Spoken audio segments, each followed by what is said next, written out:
Namo tassa bhagavato arahato samma sambuddhassa. Namo tassa bhagavato arahato samma sambuddhassa. Namo tassa bhagavato arahato samma sambuddhassa. Kico manusa pati labu, kijang macana jiwitang, kijang sadama sawanang, kico Buddha nang upadu. Sungguh sulit untuk dapat dilahirkan sebagai manusia. Sungguh sulit kehidupan manusia. Sungguh sulit untuk dapat mendengarkan ajaran benar. Sungguh sulit munculnya seorang Buddha. Dikutip dari kitab Dhammapada, Buddha Waga, bab 14, syair 182. Hai sahabat UPTV yang berbahagia, dimanapun Anda berada, salam sejahtera, Soti Hontu, Namo Buddhaya. Selamat berjumpa kembali dengan saya, Pandita Suyanto SPD, dari Majelis Agama Buddha Theravada Indonesia, Magabudi. Izinkan kali ini saya menyampaikan sebuah topik yang cukup menarik, yaitu pentingnya mengelola berkah kelahiran sebagai manusia. Sahabat UPTV, dalam beberapa episode yang lalu, saya sudah menyitir kutipan dari kitab Dhammapada syair 182 ini, yaitu sungguh sulit untuk dapat dilahirkan sebagai manusia, sungguh sulit kehidupan manusia, sungguh sulit untuk dapat mendengarkan ajaran benar, dan sungguh sulit atau amat langka munculnya seorang Buddha. Nah, dari kutipan ayat Dhammapada 182 ini, kalau kita cermati bahwa kita saat ini sudah hidup sebagai manusia, berarti sudah lahir sebagai manusia, hidup sebagai manusia, kemudian juga sudah bisa belajar dan praktek dhamma, ajaran kebenaran. Kemudian meskipun amat sulit atau amat langka munculnya seorang Sama Sambuddha di dunia ini, namun kita masih bisa mewarisi, mempelajari praktek dhamma ajaran Sang Buddha secara penuh. Maka sejatinya kehidupan kita saat ini adalah penuh berkah. Jadi kelahiran kita sebagai manusia ini sesungguhnya penuh berkah. Nah, persoalannya adalah berkah kelahiran kita sebagai manusia ini harus dikemanakan, harus diapakan? Apakah cukup disyukuri, dinikmati? Oh ya syukur, bahagia, saya sudah jadi manusia, saya sudah hidup sebagai manusia, dan saya sudah bisa mendengarkan ajaran benar. Meskipun nggak ketemu Sang Buddha langsung, tapi kita masih bisa mempelajari ajarannya secara lengkap. Kemudian kita merasa senang, bahagia, syukur. Apa cukup begitu? Tentu saja tidak. Ya, kebanggaan karena merasa ada berkah itu penting. Tetapi jauh lebih penting adalah bagaimana kita mengelola keberkahan atas kelahiran kita sebagai manusia ini untuk bisa mendatangkan berkah yang lebih tinggi. Apa itu? Ya, tentu saja kita harus memanfaatkan kesempatan atau waktu hidup kita sebagai manusia ini dengan sebaik-baiknya. Jangan sampai menyia-nyiakan. Jangan sampai, ya istilahnya, tidak menghargai kehidupan kelahiran kita sebagai manusia. Loh, apa ada di antara manusia ini yang tidak menghargai kehidupannya? Ada. Ya karena berbagai persoalan, sebagaimana saya sampaikan yang terdahulu, ada yang tidak menghargai dirinya, hidupnya. Karena sesuatu masalah kemudian mengakhiri hidupnya dengan jalan bunuh diri. Ya, tiap tahun itu jumlah manusia yang bunuh diri di dunia ini sangatlah besar, mencapai jutaan. Karena itu mereka adalah contoh-contoh yang tidak menghargai berkah kelahirannya sebagai manusia. Kemudian kita yang hidup sebagai manusia, namun menyia-nyiakan dalam bentuk ya katakanlah hidup dengan berfoya-foya, tidak memanfaatkan masa muda untuk giat belajar, untuk sungguh-sungguh menuntut ilmu, menimba pengetahuan, kemudian menggembleng diri agar punya potensi, punya kemampuan untuk mencapai kesuksesan. Ya, hidup santai, dinikmati dengan bersenang-senang, tanpa memberikan apa istilahnya arti penting dalam hidupnya, itu sangat disayangkan. Ya, jadi masih ada di antara kita yang mengelola hidupnya ini dengan sembarangan, dengan sembrono. Padahal kelahirannya sebagai manusia sungguh sebagai sebuah berkah. Kalau tidak dikelola, sungguh sangat disayangkan. Oleh karena itu, bagaimana kelanjutan mengelola berkah kelahiran sebagai manusia ini? Mari kita tunggu yang satu ini.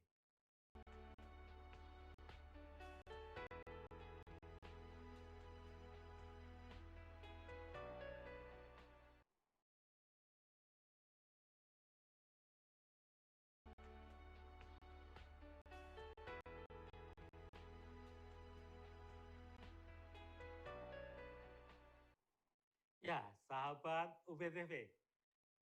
Lanjutannya adalah bagaimana kita mengelola berkah kelahiran kita sebagai manusia. Ya, yang pertama-tama kita mesti memahami dulu bagaimana makna kelahiran, kehidupan, dan kematian menurut agama Buddha. Menurut agama Buddha, kita sesungguhnya mengalami kelahiran dan kematian sudah tidak terhitung banyaknya. Entah sudah berapa ribu, berapa juta kali, tidak terhitung. Kita mengalami siklus samsara, roda samsara. Selalu lahir, kemudian hidup, mati. Lahir, hidup, mati. Lahir, hidup, mati. Nah, kelahiran kita akan berada di mana itu sangat ditentukan oleh simpanan karma baik atau karma buruk yang kita lakukan sehari-hari. Dalam kehidupan sehari-hari, selama 24 jam, pikiran kita, ucapan kita, dan perbuatan badan jasmani kita, itu akan memberikan potensi tabungan. Kalau yang kita pikirkan, yang kita ucapkan, yang kita lakukan dengan badan jasmani hal-hal yang positif, hal-hal yang bajik, hal-hal yang baik, itu adalah tabungan kebajikan, deposito kebajikan. Tetapi kalau yang kita pikirkan, yang kita ucapkan, yang kita lakukan sehari-hari adalah kejahatan, keburukan, merugikan makhluk lain, merugikan orang lain, maka itu adalah tabungan kejahatan atau deposito kejahatan. Nah, dalam 24 jam kita mencetak terus, mengisi terus deposito kebajikan, deposito kejahatan. Nah, ketika umur kita habis, masa tua kemudian meninggal dunia, tabungan kebajikan inilah yang akan menjadi bahan bakar, menjadi kekuatan kita terlahir kembali. Terlahir kembali di alam mana? Bergantung. Kalau deposito kebajikan yang dilakukan, yang lebih banyak, ya akan terlahir di alam sugati, alam bahagia. Alam sugati itu yaitu alam manusia, kemudian alam surga, alam dewa, alam Brahma, alam Arupa Brahma. Itu adalah alam sugati. Sedangkan kalau tabungan deposito kejahatan yang lebih banyak, ya kelahiran kita akan berada di alam apaya, alam penderitaan. Ada 4 alam apaya, yaitu alam niraya atau neraka, kemudian ada alam binatang atau tiracana, ada alam peta atau alam setan, ada alam asura atau makhluk halus raksasa. Itu adalah 4 alam apaya, alam rendah. Kalau deposito kejahatan yang banyak. Nah, kita akan berkali-kali jatuh bangun di alam-alam kehidupan ini. Nah, total alam kehidupan dalam agama Buddha itu ada 31 alam kehidupan. 4 alam apaya, alam rendah tadi, kemudian alam manusia jadi 5. Kemudian alam surga biasa yang masih punya nafsu, itu ada 6. Alam rupa Brahma, alam ketenangan, alam Brahma berbentuk ada 16. Kemudian ada alam arupa Brahma, alam Brahma yang tidak punya fisik, punya bentuk, ada 4. Totalnya ada 31. Nah, 31 alam ini tempat kelahiran kita, jatuh bangun di situ. Ya. Kita akan berpindah dari satu alam ke alam lain, lahir, hidup, mati, lahir, hidup, mati.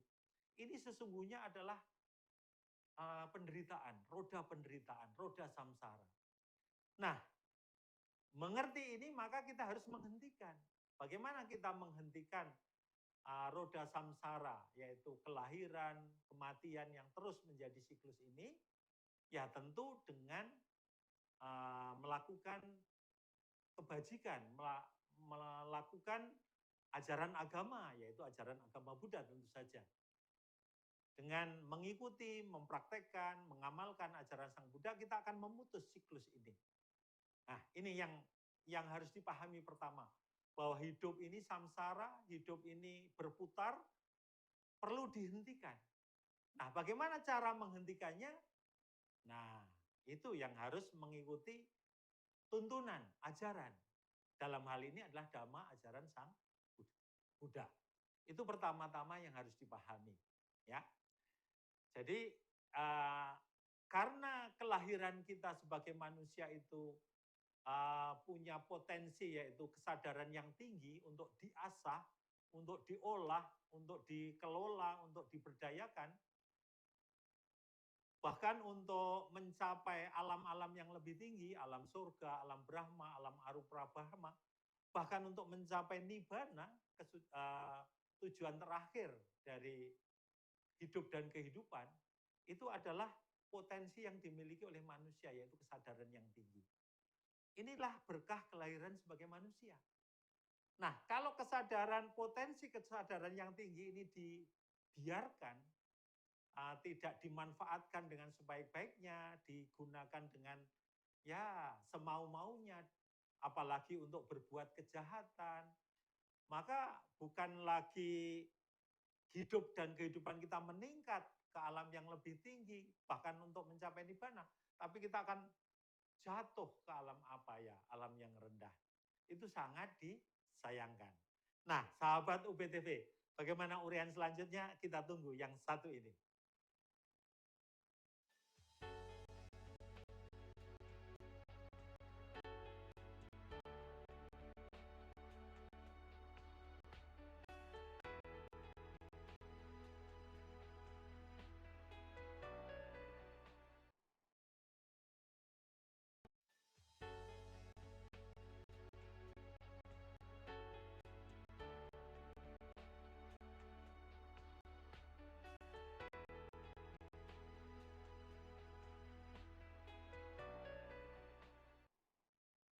Ya, sahabat UPTV, tadi pertanyaannya adalah bagaimana kita mengelola berkah kelahiran kita sebagai manusia ini agar menjadi bermanfaat, berdaya guna untuk mencapai kemajuan, terutama kemajuan spiritual kita. Ya, baik. Setelah kita memahami bahwa kelahiran dan kematian ini adalah sebuah siklus roda samsara, kemudian kita bertekad, beradik tanah untuk menghentikan perputaran kehidupan yang lahir, hidup, mati, lahir, hidup, mati itu, tentu dengan mengikuti ajaran Sang Buddha. Lalu bagaimana tahapan-tahapan untuk mengikuti ajaran Sang Buddha ini? Ya, tahapan yang harus dilakukan yang pertama adalah bagaimana kita menumbuhkan keyakinan. Keyakinan atau sada. Nah, karena sada atau keyakinan ini merupakan salah satu harta kekayaan sejati yang harus dimiliki oleh seorang umat Buddha. Keyakinan kepada siapa? Ya, keyakinan kepada Sang Buddha dan ajarannya. Pertama-tama kita harus punya keyakinan kepada Sang Buddha, kepada guru agung kita, kepada ajarannya. Karena kalau kita tidak punya keyakinan, ya kita tidak akan tertarik untuk mengikuti, tidak akan terdorong untuk mencontoh perilaku baik dari Sang Buddha, dan tidak akan termotivasi untuk mempraktekkan ajarannya. Pertama-tama harus kita punya keyakinan. Tetapi keyakinan dalam agama Buddha bukanlah keyakinan yang membuta, tapi keyakinan yang didasari oleh pengertian benar, yaitu dengan datang dan melihat atau membuktikan. Seluruh ajaran Sang Buddha mengimbau kepada siswanya untuk membuktikan, untuk datang, melihat, mempraktekkan, membuktikan. Jangan hanya percaya karena itu disabdakan oleh Guru Agung Buddha. Atau jangan hanya percaya karena itu sudah tertulis dalam kitab Tipitaka. Tapi datanglah, praktekkan, amalkan, buktikan. Nah, kalau hal itu membawa manfaat, baik bagi diri sendiri maupun bagi orang lain, bagi makhluk lain, maka ajaran itu layak untuk dimiliki, untuk dikembangkan. Demikian anjuran dari Sang Buddha. Jadi dengan keyakinan yang dilandasi oleh pengertian benar, ehipasiko, datang, melihat, membuktikan, maka keyakinan itu tumbuh dengan kuat. Ini pertama-tama yang harus dikembangkan. Kemudian yang kedua adalah ajaran yang paling awal ditunjukkan oleh Sang Buddha adalah dengan berdana. Berdana bermurah hati, yaitu mendermakan apa yang dimiliki, baik itu harta benda, uang, segala yang dimiliki, bahkan juga waktu, tenaga, pikiran, bahkan mungkin pengetahuan, itu bisa didanakan. Karena itu dana merupakan ajaran yang paling awal. Karena anak kecil, anak remaja, orang dewasa, orang tua bisa melakukan. Ya, orang baik-baik, orang yang setengah baik, orang yang jahat pun bisa melakukan dana. Jadi berdana itu ajaran yang paling awal untuk dilatihkan. Ya. Tujuannya apa? Yaitu untuk mengikis keserakahan. Hidup kita itu sering dikuasai oleh keserakahan, karena itu perlu dilatih dengan berdana.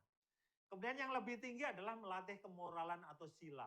Nah, dalam agama Buddha untuk umat awam ada Pancasila Buddhis, yaitu 5 sila, yaitu bertekad melatih diri tidak membunuh, bertekad melatih diri tidak melakukan pencurian, bertekad melatih diri untuk tidak melakukan asusila, bertekad melatih diri untuk menghindari kebohongan, dan bertekad melatih diri untuk menghindari mabuk-mabuan. Itu adalah sila kemoralan sebagai dasar utama untuk membangun manusia yang susila, manusia yang baik.